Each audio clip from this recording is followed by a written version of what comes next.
Today, I'm a rounder. That's me. I'm Dylan Gold, the rounder. How y'all doing today, guys and gals and people everywhere? This is Dylan. No, actually, no, it isn't Dylan Knows. Dylan Knows my other show I do on Sundays. This is actually the Comic Hall, my weekly, semi-weekly comic show that I do every week, semi-weekly. Depending on finances, I either will do it the week comics come out, or I might do a double haul, triple haul, whatever.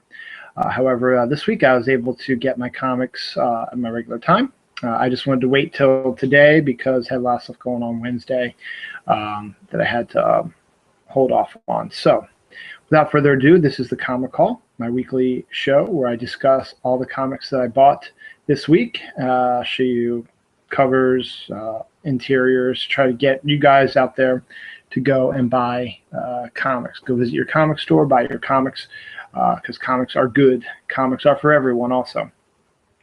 I also host a show called Dylan Knows, which is usually every Sunday, 12:30 p.m. Eastern Standard Time, or Daylight Time as you want to call it now. This week's show is actually going to be one that might interest all you comic people out there. Sunday show, I will be doing my Dylan Knows International with my Canadian co-host, Bronwyn, her better half, Steve, my comic, Dylan Knows comic show, better half, MJ Khan, and the lovely, lovely, lovely Jessica, Moms Read Comics from the Comicosity Hangout is going to be on the show. We're going to discuss comics, some Doctor Who stuff, and some other fun stuff as well. So check that out, 12:30 p.m. Eastern Daylight Time on Sunday. So without further ado, this is the Comic Hall. Da, da, da, da, da, da. It is the last week of September because the next Wednesday is going to be October 1st. So all the end of month comics came out, which is actually interesting because over at DC right now, they're finishing up their Futures End monthly comic thing where DC Comics did their New 52. They started the New 52 2011, and every September, their comics, they do 52 special issues of first year after they premiered, they did the 0 issues. The second year after they premiered, they did all villains. And this year, which is the third year after they premiered, they did Future's End. Let's take a look, 5 years of the future, which ties into the weekly comic book they do, Future's End. And you get to see what your heroes look like 5 years ahead and what's going on with stories. So most of them, for the most part, are one-and-done shots. This is what the future looks like for Batman. This is what the future looks like for Superman. This is what the future looks like for Wonder Woman.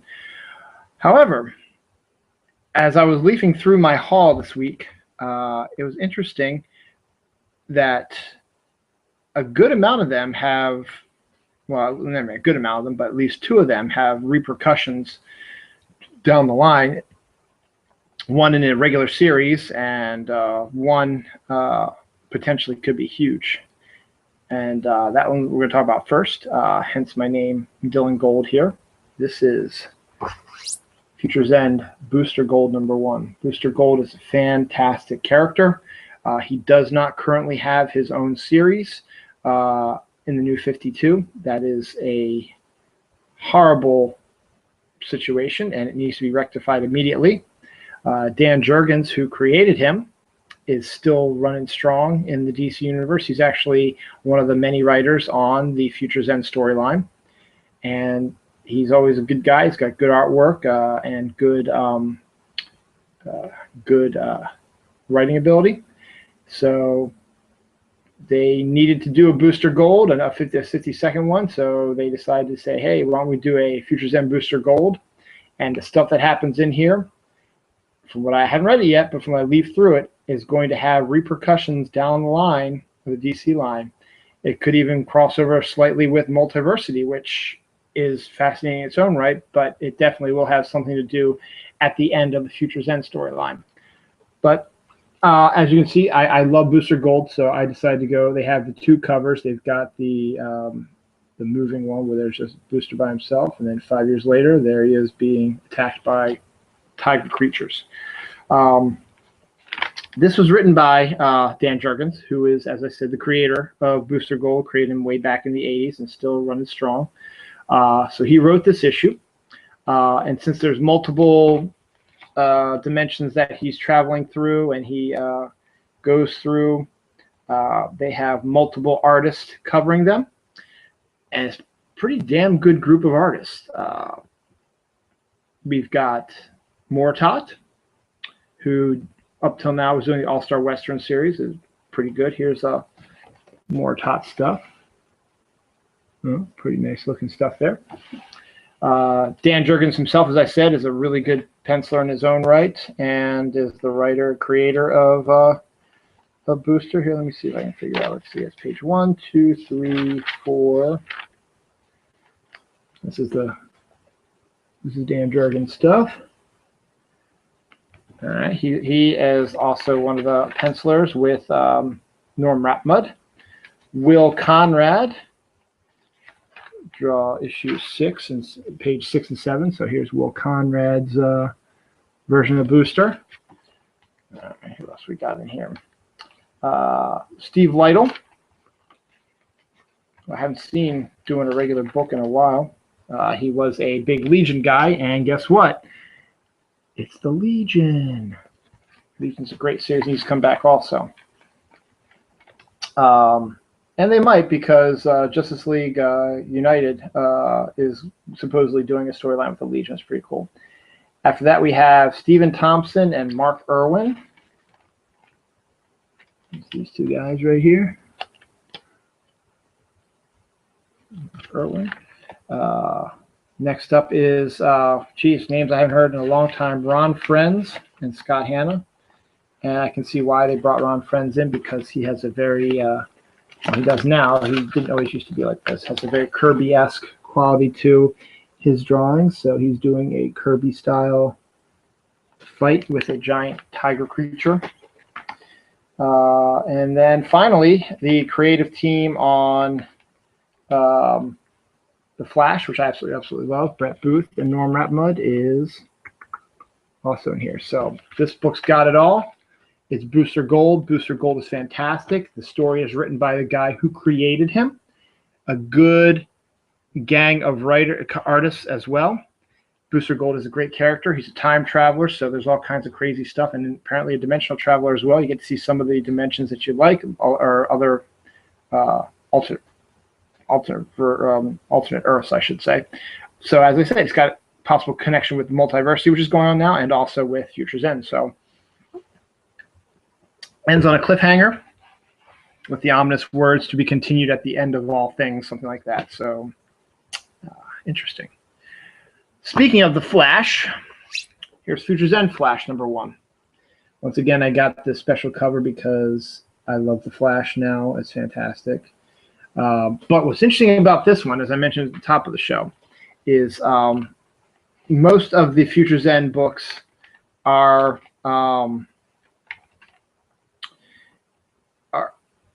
one-shots, one-and-done shots. But this is continuing the story that Robert Venditti and Van Jensen are writing, and they even got their regular artists, Brett Booth and Norm Rapmud, to come on and do their thing. So this is one that you're probably going to want to read, because it does connect to what's actually going on in the regular series of The Flash, which is, by the way, phenomenal. And the artwork is just still amazing and just fantastic. So definitely check that out. And it's something that's also a little bit different also, because, as I said, most of them are one-and-dones, and that one wasn't. Next up is another really good one, Sinestro #1. There's Sinestro as he is now, and then here he is now with a bald head in the future. Cullen Bunn is the writer, as always. He writes the regular series. Igor Lima is the artist, and it's a pretty interesting artwork. Very kind of detail-oriented artwork, so pretty good there. Let's see, it's a little sheen here. It's all right. Nothing I can do about that, really, I guess, because the comics are shiny.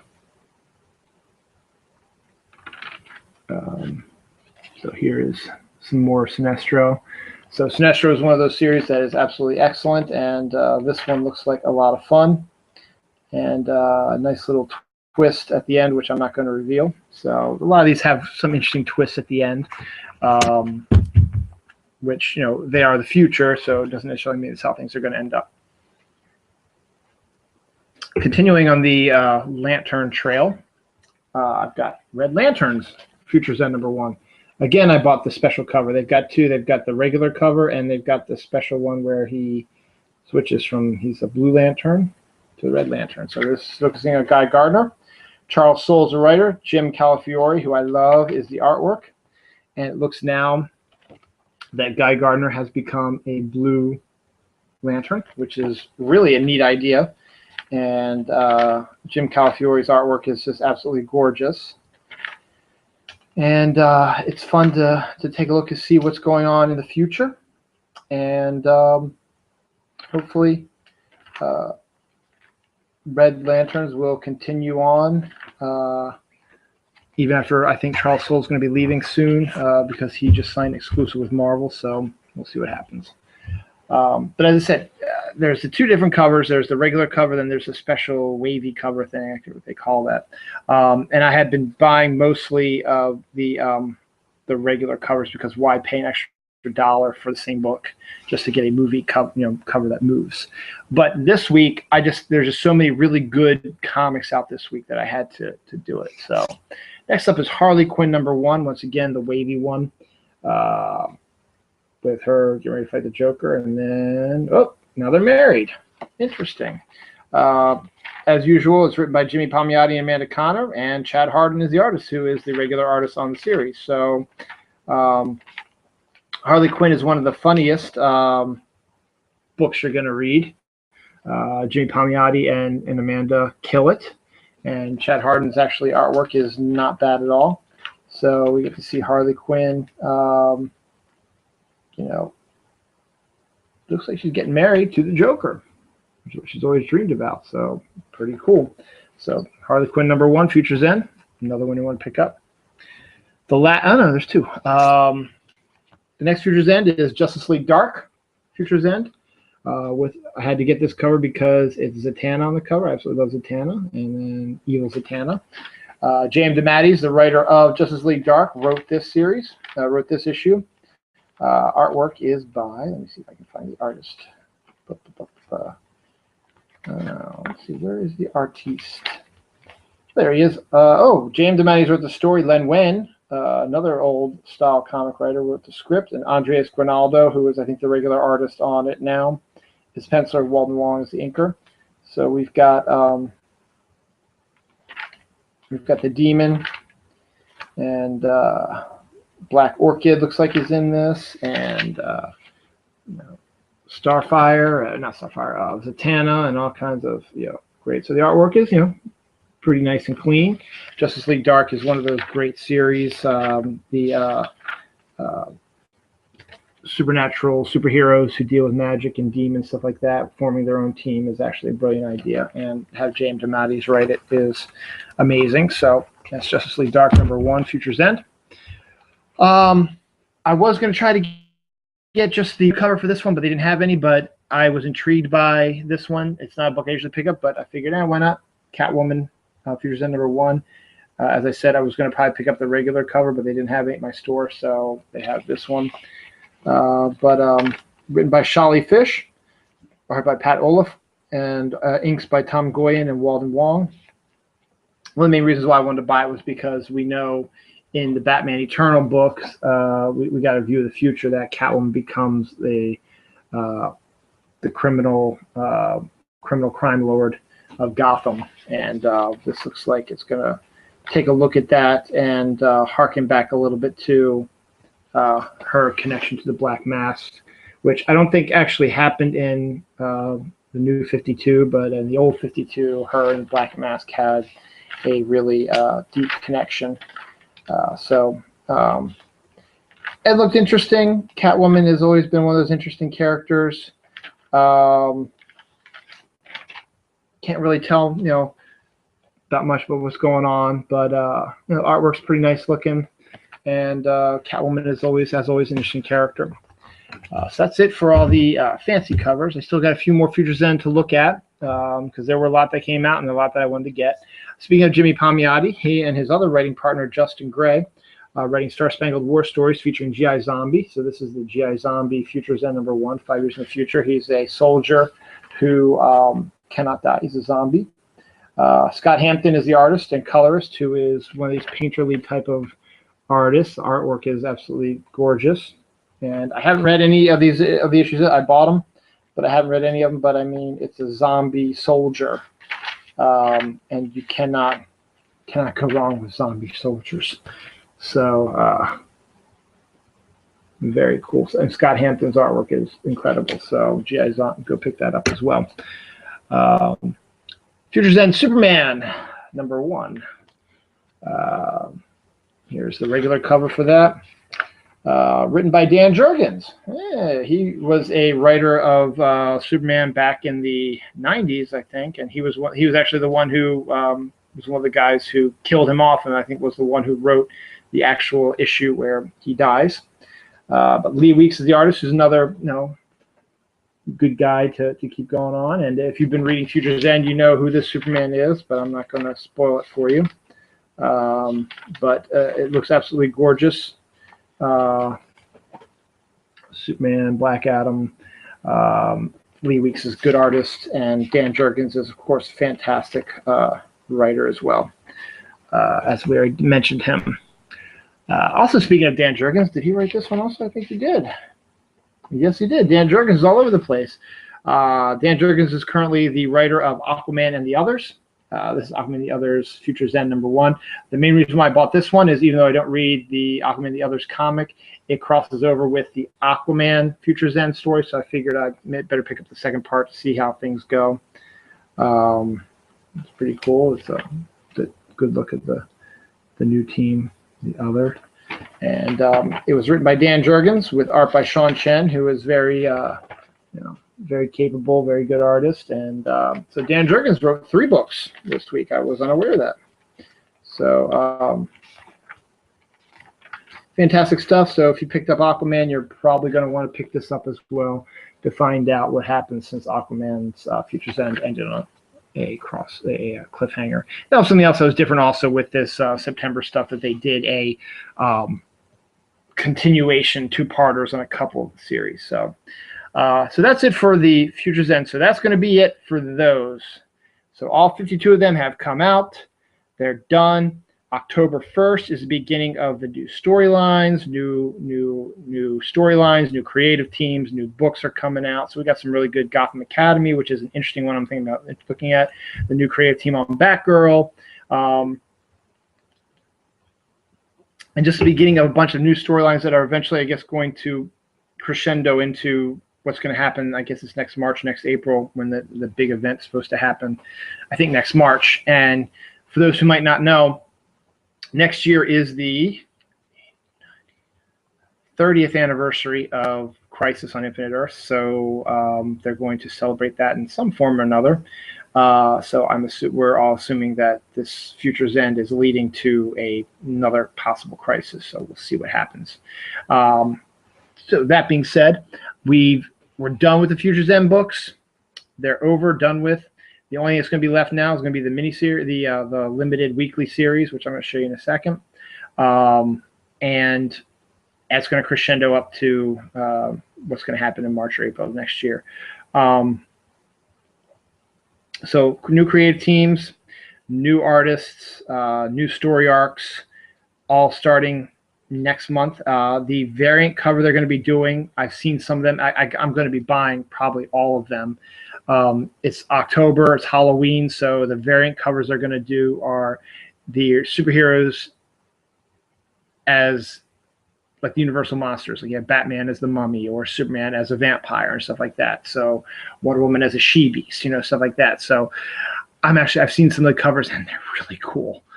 So you'll probably see them on the Comic Call starting next week. So that's great. So, but we're not there yet. We still got a little ways to go. Still got under DC. We've got Futures End #21. As I said, this is the weekly series. Continuing, Green Arrow's on the cover. Big Barda, Deathstroke, Grifter, Red Robin, like all the main characters who have been playing a big role in this. Power Girl are all in here, and the creative team on all the weekly books are multiple writers and different artists. There's Dan Jurgens again, writers, Brian Azzarello, Jeff Lemire, Dan Jurgens, Keith Giffen. Artist is Cully Hamner, who I absolutely love, and I haven't seen enough of him in a while. So here's some of Cully's stuff. We should get a regular book again because it's some interesting looking stuff. So Future's End is building up to something. Don't know what yet, but we're getting there. So pick that up. The other weekly book, as of now, is Batman Eternal. Batman Eternal 25. Hush has returned. That was the big reveal a couple weeks ago. But now here he is on the big cover, so it's not a spoiler since, hey, he's on the cover. Batman Eternal is continuing as well. It's taking a look at present-day Gotham and how things are going wrong there now all of a sudden. And it's going to lead into some interesting stuff that's going to be happening in the Batman mythology soon. Some new series and big things as well. As I said, this is the second weekly that DC is doing. Next month marks the beginning of a third weekly they'll be doing as well, which is going to be focusing on Earth 2, which is the Earth where the New 52 banished the Justice Society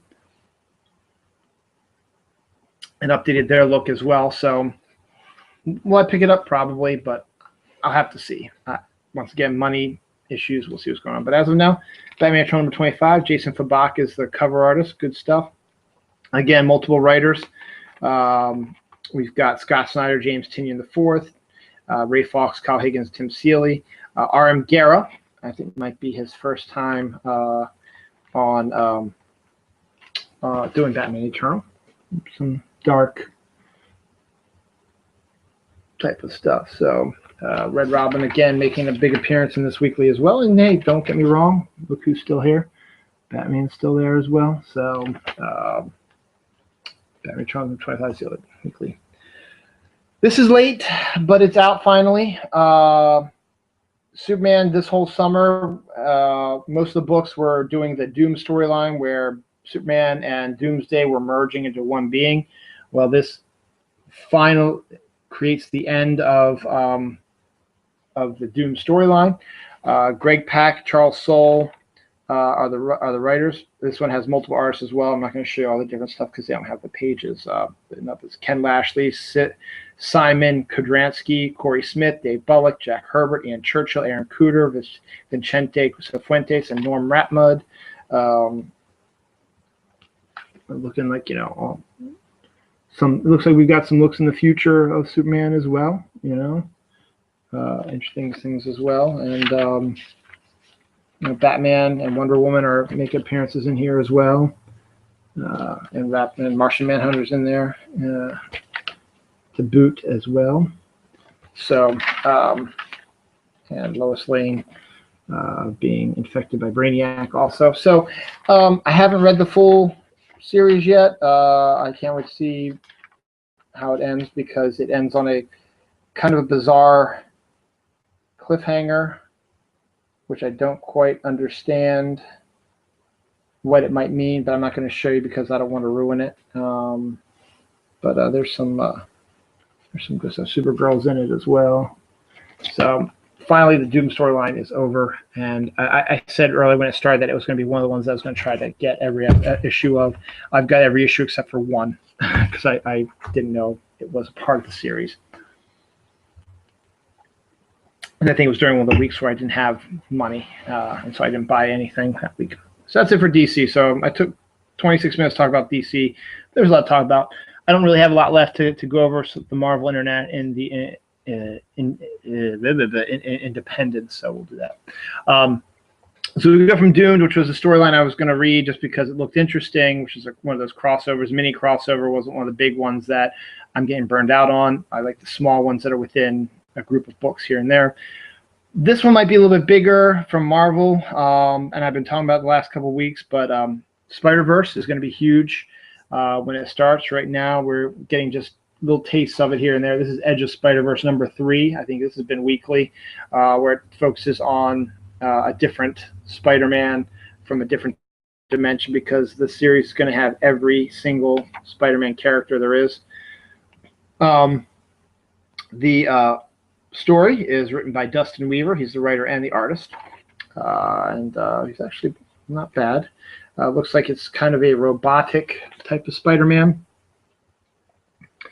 And it gives you, basically what Edge of Spider-Verse is doing is it's giving you a look at what, you know, some of the characters are who are going to be a part of Spider-Verse and get you a chance to just see what their everyday life is about. They had the Gwen Stacy Spider-Woman, which was fantastic last week. So this one, I have no doubt, is going to be just as good. The Spider-Man Noir one was good as well. So Spider-Verse, I'm really, really excited for. And here's the next cover. So Uncle Ted, the Girl Next Door, and Spiders. So that's going to be the next issue. So we'll see. I guess this is going to be kind of a regular type of thing, but, you know, we'll see. It's good to see some of the different Spider-Man. So I'm definitely going to try to get every single issue of the Spider-Verse storyline because it looks fantastic. Next up is a crossover, which I'm not going to follow, but I will buy the comics I usually buy that are connected to it. This is Magneto number 10, connected to the Axis storyline. Well, this is March to Axis, but Quicksilver, Scarlet Witch, it looks like Rogue attacking Magneto. Magneto's been a fantastic book. Colin Bunn, again, who wrote Sinestro, wrote this one as well. Javier Fernandez and Gabriel Hernandez Walter are the artists.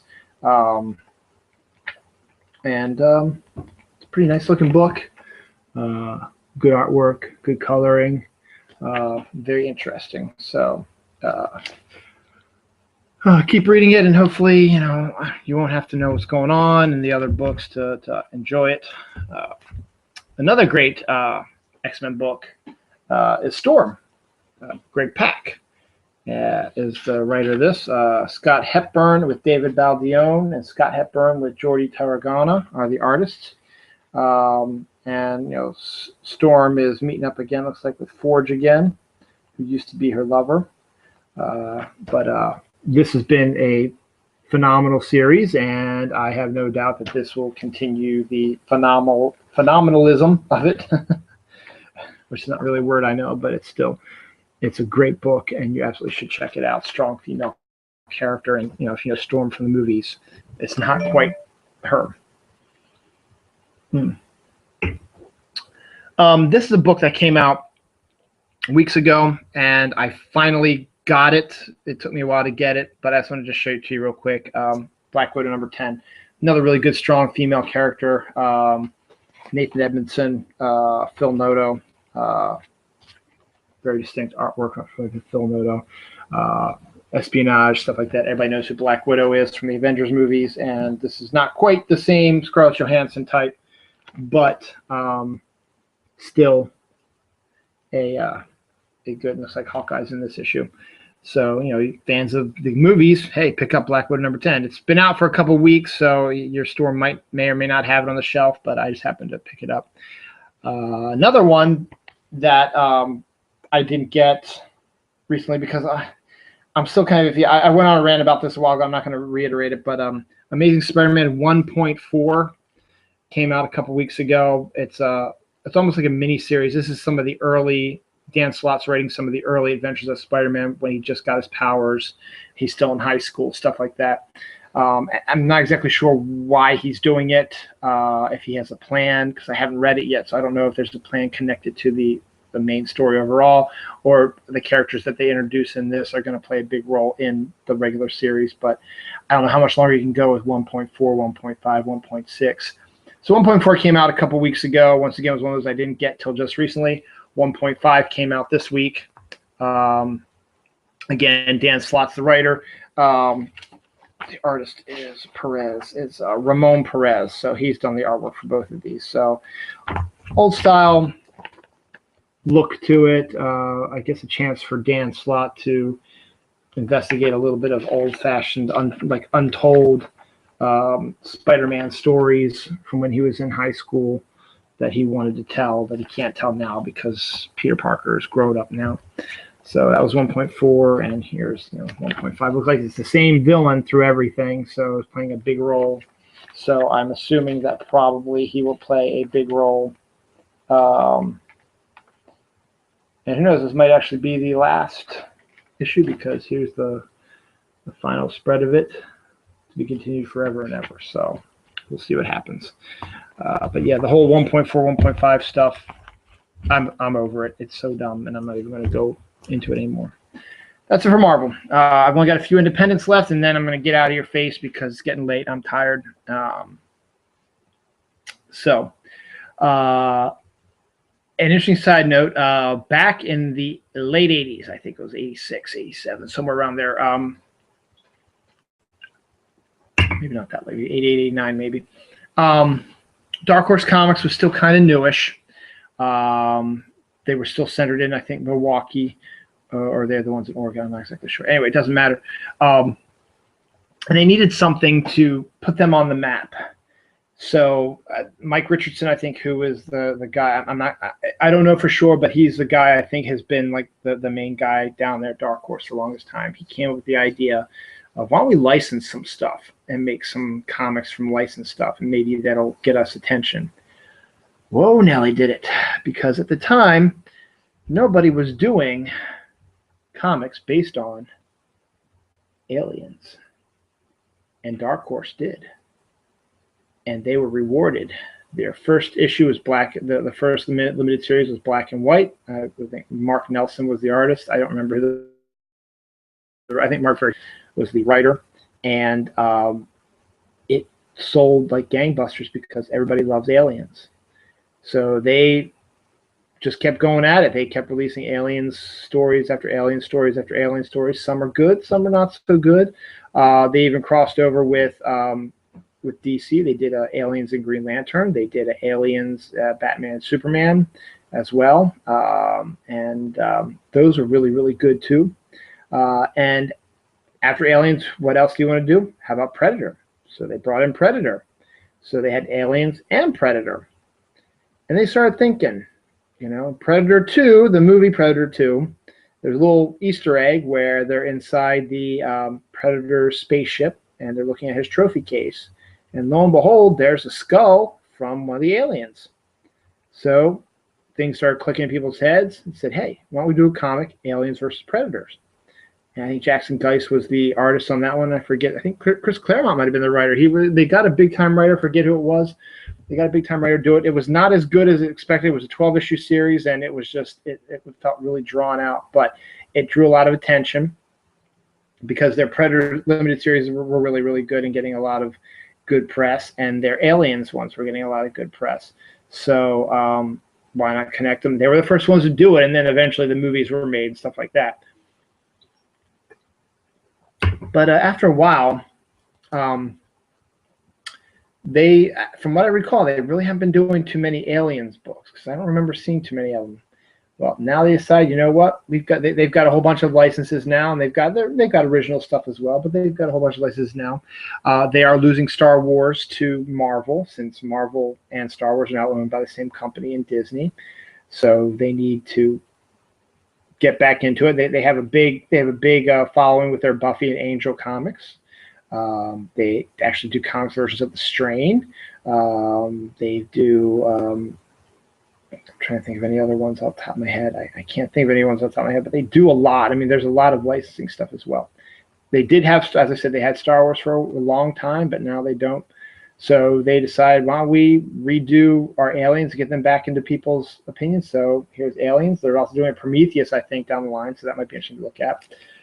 They have Tomb Raider. That's another one they just bought recently. Gail Simone running that. So this is a new Aliens miniseries called Fire and Stone.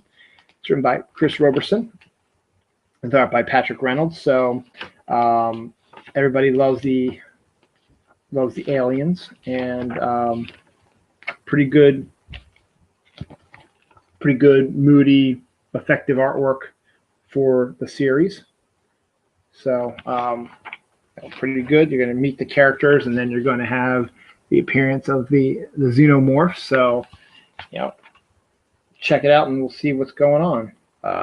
Pretty cool last shot. Oh, there. So, Aliens, does that mean that a Predator reboot is going to be coming along the line? New miniseries? Who knows? We'll see. I didn't talk about the first issue. I do own it, but it was one of those where it was sort of in between comic hauls, and it was one of those weeks where I just decided not to do one. But Wayward from Image, this is Wayward number 2, comes out this week. It's a fantasy, crazy type of storyline with all kind, strong female character as the lead, stuff like that. Stories by Jim Zub, line art by Steve Cummings. So kind of a good combination of things, something you might not have ever seen. The first issue looked pretty good. I haven't read it yet, but here's issue 2. So both issues should probably still be available at your comic store. Another thing Dark Horse does, another property they own, is Conan. And they also own Gru. And Gru started off as a parody of Conan. So they came with the idea of, why don't we cross over Gru with Conan? So they're doing a 4-issue miniseries. This is the 3rd issue. Sergio Aragonés is the writer-artist. Mark Evanier is the writer. And Thomas Yates is drawing the Conan version of the comic, the more realistic one. And Sergio is, of course, drawing the Gru part of it. And they're mixing their styles also, see, because there's Conan up against it. So that's kind of interesting, and I'm dying to read this to see how it goes. And it looks like also that Mark and Sergio have written themselves into the story, as they tend to do. And Roberto is in there as well. There's Mark Evanier right there, and there's Sergio in the night dress. So I think I might read all 4 at one sitting, because it looks like it's one of those really good things. But Gru has always been an interesting book. Sergio's a good cartoon artist, and Gru is a funny character. And Conan's Conan. And basically, Gru was a parody of Conan, and you get the two of them together, and madness ensues. Finally, my last book is one of my daughter's favorite books, and is done from a studio that I know one of the guys who runs the studio, Philip Sablick. This is Boom Studios' Lumberjanes, number 6. It's just a saga of Girl Scouts, a Girl Scout troop, type of troop called the Lumberjanes, and their camp that happens to be surrounded by mystical creatures, monsters, weird, crazy stuff. It's just a totally insane book, but it's a lot of fun. And what's also really cool is it's one of my daughter's favorite books. My daughter's name is Noelle. The writer of the series is the series written by Noelle Stevenson and Grace Ellis, with art by Brooke Allen. And it's typical cartoony stuff, but I mean, it's Girl Scouts taking on supernatural and magical creatures and beings. And it's a good story. It's funny. But what really sets it apart from a lot of other stuff also is every issue there's a mix, which I think is absolutely great, of songs that you're supposed to play during the issue.